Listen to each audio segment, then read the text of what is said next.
নারায়ণগঞ্জের সোনারগাঁয়ে সংঘবদ্ধ ডাকাতির শিকার হয়েছেন প্রবাসী এক দম্পতি। তাদের অভিযোগ, ডাকাতেরা অস্ত্রের মুখে তাদের কাছ থেকে প্রায় ৩০ লাখ টাকা মূল্যের ১৫ ভরি স্বর্ণালংকার সহ নগদ টাকা ও মোবাইল ফোন ছিনিয়ে নিয়েছে।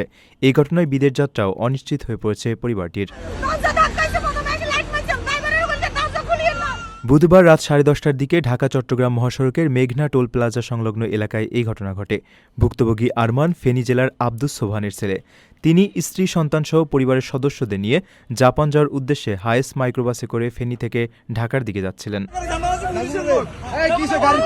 ভুক্তভোগী পরিবারের সদস্যদের বরাতে জানা যায়, মাইক্রোবাসটি সোনারগাঁও উপজেলার মেঘনা টোল প্লাজা এলাকায় পৌঁছালে ৫-৬ জনের একটি সংঘবদ্ধ ডাকাত দল দেশীয় অস্ত্র নিয়ে গাড়ির গতিরোধ করে। পরে গাড়ি থামিয়ে আরমান ও তার পরিবারের সদস্যদের মারধর করে সঙ্গে থাকা ১৫ ভরি স্বর্ণালংকার, আইফোন 16 প্রো ম্যাক্স সহ ৩টি মোবাইল ফোন এবং নগদ ৩০,০০০ টাকা ছিনিয়ে নেয়। ঘটনাটি চেকপোস্টের সামনেই ঘটেছে। নিজের একটি স্বপ্নের ফ্ল্যাট এখন আর স্বপ্ন নয়। প্রবাসীর সিটিতে শুরু হয়েছে ৬ বছর মেয়াদী সহজ কিস্তিতে ফ্ল্যাট কেনার দারুণ সুযোগ।